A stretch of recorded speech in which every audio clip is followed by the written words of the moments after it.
You felt a little of that slip off the line, and yet we still got to 60 in 4.5 seconds. Hey crew, I've got the key to that 23 BMW X7 M60i. We are going to take it for a drive, but first, let's check out how it looks on the inside and outside. So here is the new face of the X7 for 23.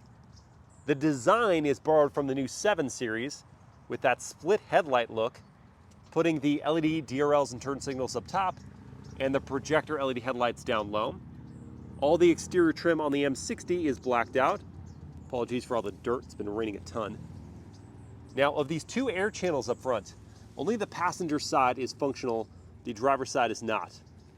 There's that big kidney grille, also blacked out. This one is painted in a frozen or matte color of Marina Bay Blue Metallic.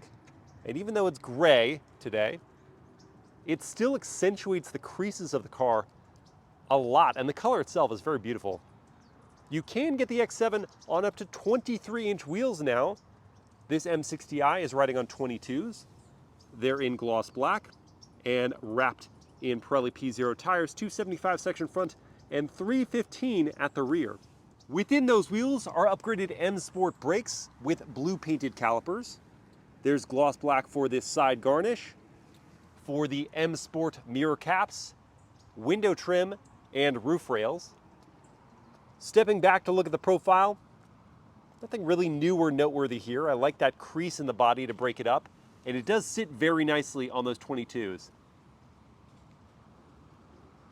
At the back is a subtle roof-mounted spoiler and updated LED taillights and turn signals, X7 and M60 badging up top, and then a gray painted lower bumper with 4 exhaust finishers for the 4 individual pipes. Styling-wise, particularly the face, I prefer the predecessor X7's more toned-down look, but the X7 body is pretty compact looking for a mid-size 3-row SUV, and I do like that. What do you guys think? Is this better or worse looking than the Mercedes-Benz GLS 580? Let me know in the comments, and let's check out the interior. Opening up and looking inside at this black full merino leather interior, that's an upgrade, as are the captain's chairs in the second row. Instead of the bench seat, they're power adjusting, and they have these lovely soft pillows. There's beautiful quilting on the seats. Second row seat heating is an option equipped here. There's leather all over the door panel, including down here with great contrast stitching. We've got padding for your armrests, some ambient lighting. You can adjust all of your sunshades from here, including the ones for these windows. We have an upgraded gloss carbon fiber trim piece here, along with the upgraded Bowers & Wilkins sound system. Now, one downside to the power adjusting captain's chairs is that when you pull this tab to get into the third row, you're gonna wait a while.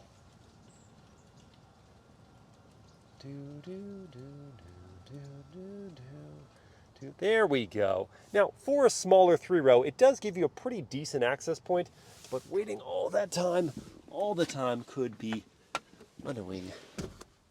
Now, while I wait for this seat to move back, we can see that down here, there is a USB-C port. That's on both sides, as is a cup holder and a leather padded armrest with some nice ambient lighting. Are you done yet? No. There we go. Okay, so behind my seat at 6 feet tall, which is behind, again, my seating position, I have just next to no legroom. Seat is pressed against my leg here. The headroom situation is very good, though. So here my head clears the roof, and it is a suede-wrapped headliner, along with our sunroof in the third row. That brings in some nice light. We also have the available 5th zone of climate. Extracting myself from the third row really wasn't all that bad. I had to shortcut the seat adjustment process. There are M aluminum tread plates down here. We've got air vents on the pillars, suede wrapping for the upper portion of those pillars. Stepping in is very easy to do. Behind my own seat, once again at 6 feet, I've got a good amount of legroom, and I could have more if there wasn't a third row passenger by power adjusting the seat back. Look at this. Quilting on the map pocket. How often do you see that? Big foot pockets to slide my feet under. Thigh support is stellar. And there's even more headroom here than there was in the third row, and that means it gets a very big thumbs up from me. There are 2 air vents in the middle. We've got 2 additional zones of climate, a slot here for whatever, DC outlet, 2 USB-C ports, 2 cup holders, and there's additional USB-C ports on the back of each seat, along with a hookup for an iPad. We've got adjusting armrests. And even though there aren't really any changes for the second or third row for 23, it's still a very nice place to spend some time. Now the M60i does come with soft close for the doors, so I don't really need to slam them, but I want to hear that thud of quality. Smart keyless entry is for the front two doors. These front seats are heated, ventilated, power adjusting, and massaging as an option. We've got M60 tread plates that illuminate at night, aluminum accented foot pedals, same materials on the front doors as the back. We add power adjusting and power folding door mirrors and 2-position memory for these front seats. Press this down to pop open the clamshell tailgate.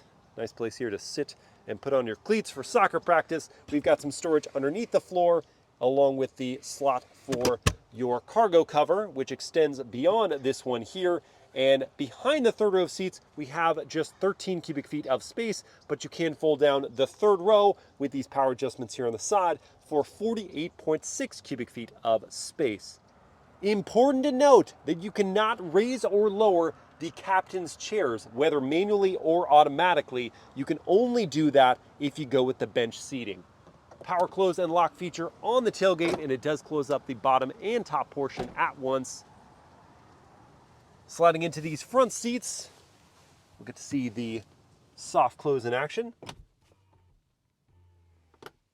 And then we get a look at this dashboard, which is a bigger change for 23. We've got within this single curved glass housing, both the digital instrument cluster and this 14.9-inch touchscreen running the new iDrive 8 software with these tiles that are pretty easy to use. The graphics are sharp, it's responsive, and it has wireless Apple CarPlay and Android Auto. Above the screen is a head-up display, stitched leather on the dashboard amidst this beautiful optional gloss carbon fiber trim. We did move all of the HVAC controls apart from the defrosters into the infotainment system, so it requires a little extra attention to adjust things, but it does clean up the dashboard.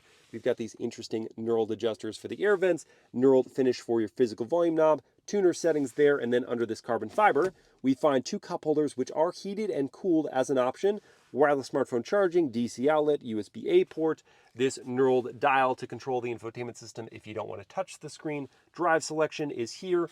Under the leather topped console, we find just a little bit of storage with a USB-C port. Visibility is just sort of okay because that D-pillar is fairly thick. Thankfully, there's standard blind spot monitoring with rear cross traffic.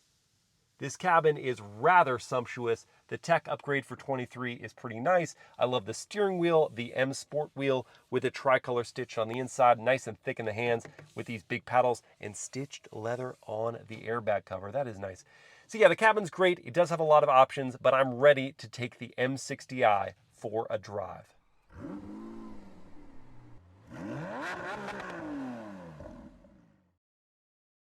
All right, let's fire it up.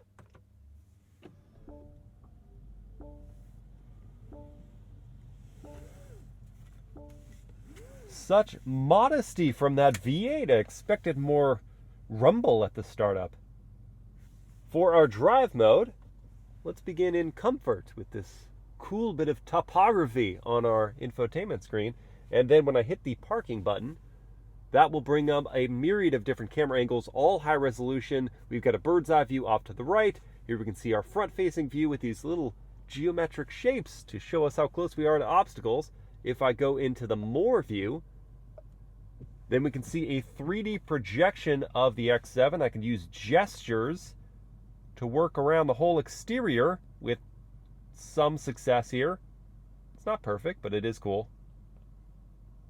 And then when I go into reverse, I can use the backup assist, which will do the steering for me to take me in exactly the same trajectory that I used to go into the space. So all I'm doing is applying throttle and making sure I don't hit anything,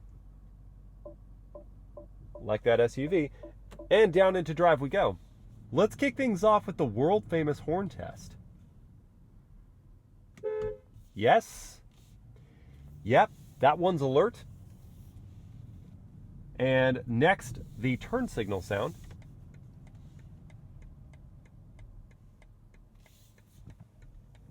That is a classic tone from BMW. Quite enjoy it. You know what I also enjoy? V8s. The X7 M60i has got one of those as well. It has a 4.4 liter twin-turbo V8 that makes 523 horsepower and 553 pound-feet of torque. What's interesting about that is that this is a new V8 compared to the X7 M50i. It has new internals, they add on a 48-volt mild hybrid system, and yet it still makes the same 523 horsepower and 553 pound-feet of torque. The 48-volt mild hybrid system does work to improve fuel efficiency by 1 combined MPG, and it works in situations like this. The start-stop system is really very mild, and the moment I take my foot off the throttle, or off the brake rather, it does wake up in a non-disruptive way. The mild hybrid does gap fill some torque on the low end, but you'd think that moving from the 50 to the 60 and giving it a new engine, we might get a little bit more output. They might just kind of dial up the notch, even just 5 horsepower. But alas, here we are, same output as before. We also have a new 8-speed automatic gearbox that works much like the last 8-speed, except we do have the addition of a sprint mode. So if you hold on the left paddle for a few seconds, it will take you into sprint to downshift and to give you more urgency of throttle response for a short period of time. It's like passing power. It will then time out. 3, 2, 1, 0. Okay, it'll time out eventually. This is sort of like the push-to-pass power that you can get in some Porsche vehicles with the wheel, and you just hit the center of it. There we go. It's back to comfort. So I like that feature. Otherwise, the transmission is just the same as before, which is to say, excellent. It is fluid in the gear changes. You don't really notice it working in the background. And here in comfort mode, it pairs well with a throttle response that's more relaxed. It's not lazy, but you have to dig in a little bit more into the throttle to generate momentum in a smooth way, as opposed to the Sport Plus's urgency. These seats are extremely relaxing to sit in. Very comfortable, plush. The merino leather feels superb against my skin. I'll stop there. I won't go further into details. Anyway, the seats are great, except for the seating position. I would like to be a bit lower than it is. I couldn't get it down any further than this, making me think they designed the X7 for smaller people who needed to see over the dashboard. Let's do the turning radius test now.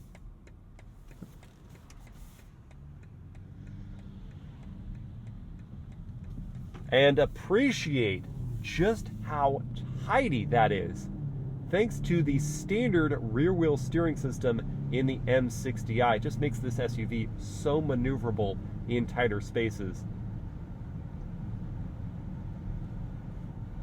Other changes for the M60i versus the M50i include tweaks to this adaptive damper suspension and air springs to make the ride even more supple than it was before. The M50i in certain situations would feel kind of firm, and even though the M60i is sport-tuned relative to the xDrive 40i, it just floats down the road. It sort of pummels down those road imperfections so they don't disrupt the occupants of the SUV. But we should dive in a little bit into that 523 horsepower, even here in the wet. So let's do a real-world 0 to 60 test next. For that, I've got my race box set up over here because I wasn't getting any reception on the windshield. I'm then going to click down the crystal gear selector into the Sport Powertrain and then adjust our drive mode to Sport Plus. Furthermore, I've got to hit the traction control button once to put us into traction off, keeping stability control on.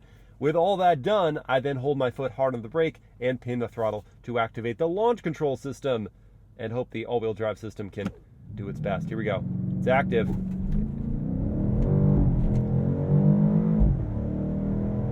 You felt a little of that slip off the line, and yet we still got to 60 in 4.5 seconds. That is wild. 4.5 seconds. A big SUV like this, sliding around off the line. You can understand, therefore, how independent tests have got this thing to 60 in the very low 4-second range. And the sound from that V8 when we went into Sport Plus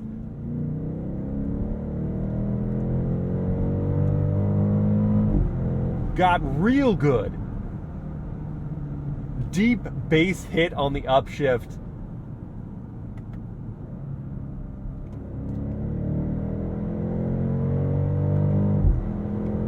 And a deeply satisfying snarl, paired with intense acceleration. You're using the paddles. It is quick to downshift.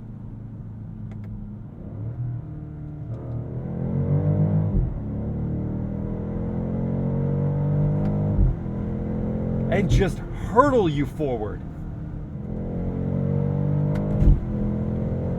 It feels incredibly stable at speed. Designed truly for high-speed situations like on the Autobahn.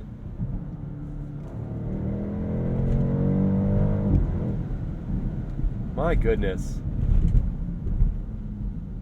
And the suspension did get firmer there for sure. The brake pedal tuning is flawless. I was able to easily just coast up to a stop there, had the perfect amount of pressure on the pedal.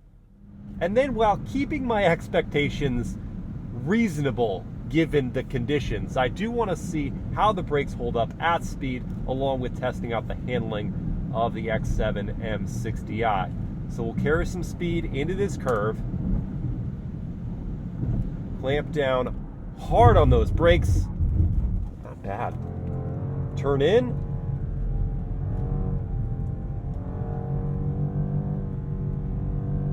Traction has stayed off, but stability is still on. So it's letting me play a little bit.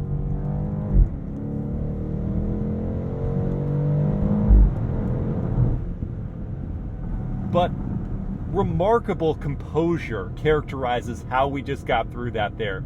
So we have the active anti-roll bars that are new for the M60i that can stiffen up in fractions of a second to kind of reduce the roll, and that's how I felt we were super stable through there. Then we've got an electronic limited slip differential in the rear to help get the power down. And while the stopping distance was predictably long here in the wet compared to the dry, I did get a great sense of that brake pedal as I stepped hard on it when full ABS. It resisted me, giving me confidence as we slowed, followed by turn-in that was quick and well weighting of the steering. Not a great amount of feedback, but given the non-full M proposition of the M60i, I'm just thoroughly impressed with how it got through there.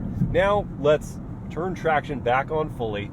Let's go into the Eco Pro drive mode and settle in to some highway cruising, listening in for the NVH level at these speeds.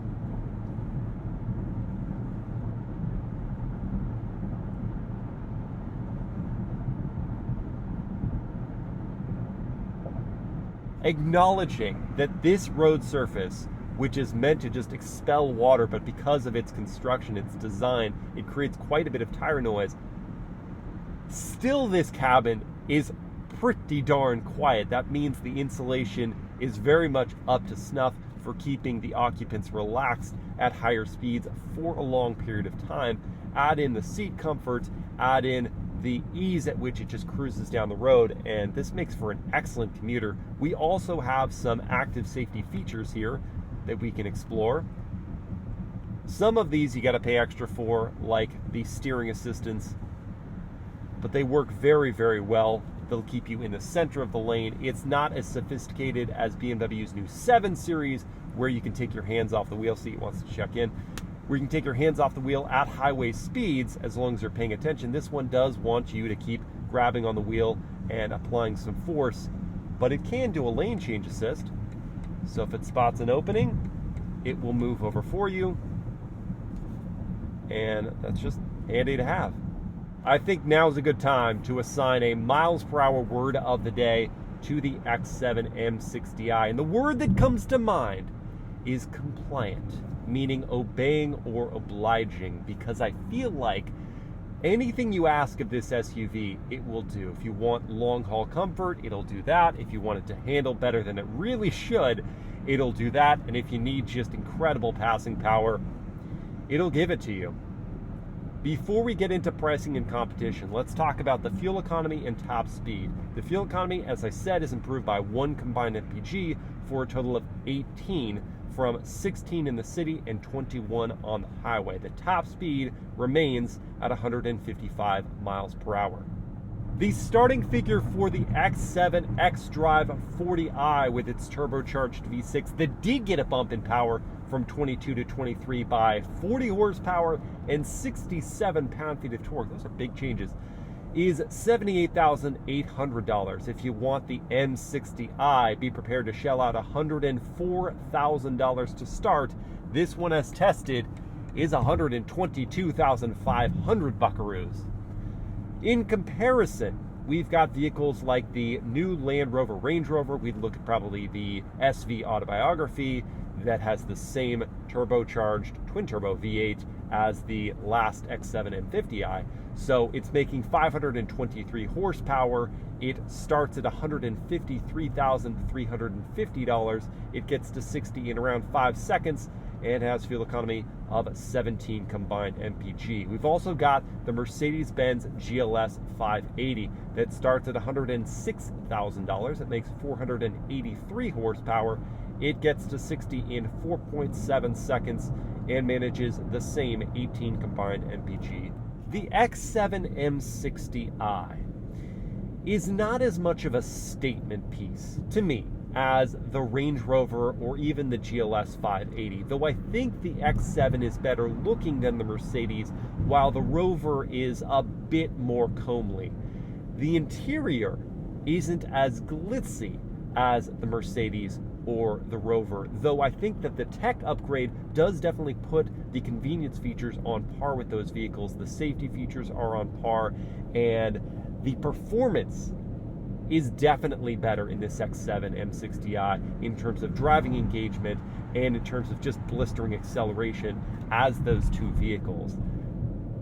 As a driver who appreciates the variability of the X7 M60i's performance, this one holds a slight edge for me, but I'm going to throw a curveball in there and say that I don't think that the performance is so good in the M60i that it's worth upgrading over the xDrive 40i. I think that it's $79,000 to start with 375 horsepower now and an interior that can be equipped just as nicely as this vehicle is a heck of a deal, and that's the 3-row mid-size luxury SUV I would choose for under $100,000.